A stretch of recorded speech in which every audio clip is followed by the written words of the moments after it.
Archivé informes mientras las cifras crecían y el silencio pesaba más que los datos. Vi cómo mis notas pasaban de mano en mano sin cambiar las órdenes. El sistema exigía calma cuando todo indicaba lo contrario. Semanas después entendí el precio de haber obedecido. En la primavera de 1941, Europa se encontraba en un estado de guerra inestable y fragmentado. Alemania había derrotado a Francia el año anterior. El Reino Unido resistía desde el aire y el mar. La Unión Soviética mantenía un pacto de no agresión con el Tercer Reich, firmado en agosto de 1939. Ese acuerdo permitía a ambos estados concentrarse en otros frentes, al menos en apariencia. A lo largo de la frontera occidental soviética, desde el Báltico hasta el Mar Negro, se desplegaban millones de soldados del Ejército Rojo. Las unidades estaban en proceso de reorganización. Muchos mandos habían sido reemplazados tras las purgas de finales de los años 30. La doctrina militar oficial seguía siendo defensiva en el papel, pero ofensiva en la práctica. La posibilidad de una guerra con Alemania se consideraba lejana, aunque no imposible.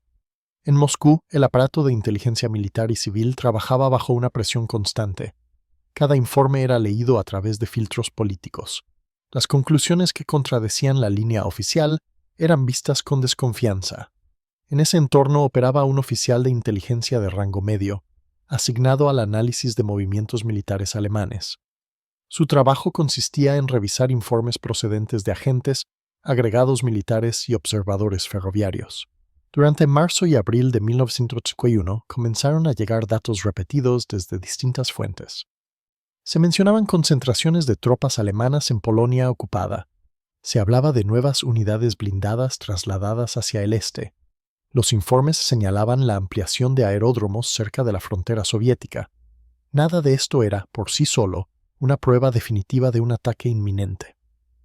El oficial recopiló esos documentos siguiendo el procedimiento habitual. Cada nota era breve.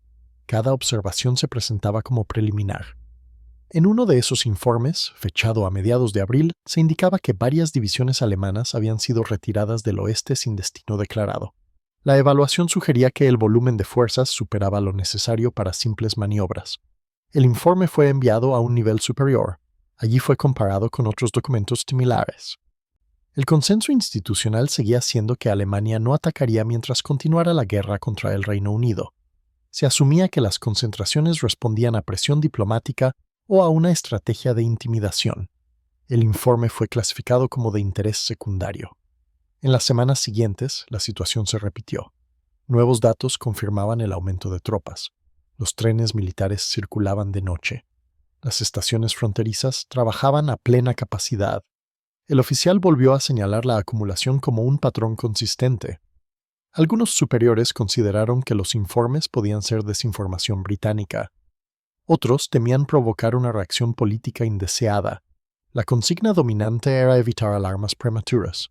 Los documentos se archivaban con anotaciones cautelosas. No se ordenaron cambios significativos en la postura defensiva. En mayo de 1941, el volumen de información aumentó. Se detectaron depósitos de combustible. Las unidades alemanas recibían mapas detallados del territorio soviético. Los vuelos de reconocimiento se intensificaron.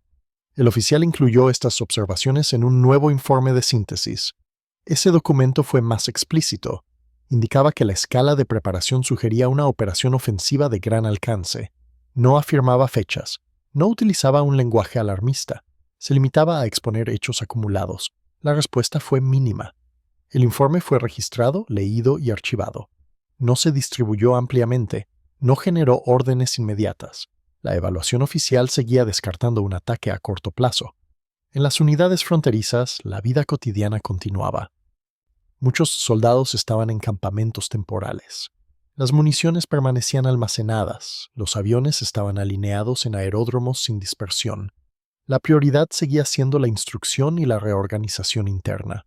A principios de junio, algunos mandos locales comenzaron a expresar inquietud.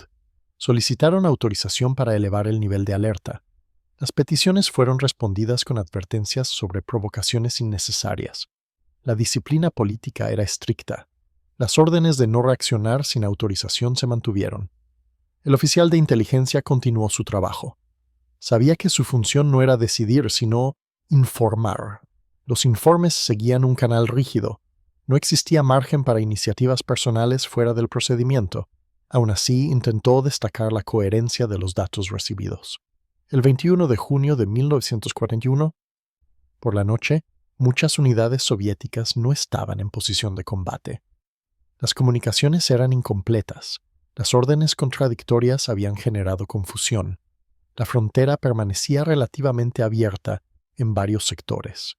En la madrugada del 22 de junio, las fuerzas alemanas iniciaron la Operación Barbarroja. Más de 3 millones de soldados cruzaron la frontera. La artillería abrió fuego de manera simultánea. La aviación atacó aeródromos soviéticos en tierra. Miles de aviones fueron destruidos en las primeras horas. Las unidades soviéticas fueron sorprendidas en múltiples puntos. Muchas no tuvieron tiempo de desplegarse. Las líneas telefónicas quedaron cortadas. Los mandos locales carecían de instrucciones claras. El avance alemán fue rápido y profundo. En los primeros días, cientos de miles de soldados soviéticos fueron rodeados. Las pérdidas humanas fueron enormes. Las cifras exactas variaron según las zonas, pero el impacto fue inmediato. Ciudades y regiones enteras quedaron expuestas. El coste humano se midió en vidas y en desorganización total. En Moscú la reacción fue tardía y abrupta. Se emitieron órdenes de resistencia total. Se buscó responsables del fracaso inicial. El aparato político-militar revisó informes anteriores.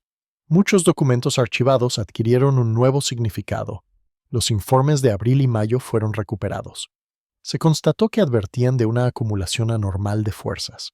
No se trataba de predicciones precisas, pero sí de señales consistentes. La decisión de no actuar había sido colectiva. Sin embargo, las consecuencias se personalizaron. Algunos oficiales superiores fueron destituidos o arrestados. Otros fueron enviados al frente en condiciones difíciles. El oficial de inteligencia que había redactado los informes no fue sancionado. Tampoco fue reconocido. Su trabajo quedó registrado en archivos internos. Durante el resto de la guerra, la Unión Soviética desarrolló sistemas de alerta más directos. La experiencia de 1941 influyó en cambios doctrinales. Se dio mayor peso a la información acumulativa. Aún así, el episodio no se difundió públicamente. La narrativa oficial se centró en la resistencia posterior. Tras la guerra, muchos documentos permanecieron clasificados durante décadas. Cuando algunos archivos se abrieron, los historiadores encontraron informes tempranos. No eran decisivos por sí mismos. Mostraban un proceso gradual de advertencia. También mostraban un sistema incapaz de reaccionar a tiempo. El oficial de inteligencia continuó su carrera sin notoriedad. No escribió memorias. No participó en debates públicos. Su nombre aparece solo en notas al pie de algunos estudios especializados. Su contribución fue administrativa y silenciosa. El informe archivado no fue el único factor del desastre. La derrota inicial tuvo múltiples causas, pero ese documento representó una oportunidad perdida de preparación. Semanas de margen que no se utilizaron. Cientos de miles de vidas quedaron expuestas a una ofensiva inesperada. La historia de ese informe menor no ocupa monumentos, no figura en relatos épicos. Permanece como un ejemplo de cómo la información, sin decisión, pierde su valor.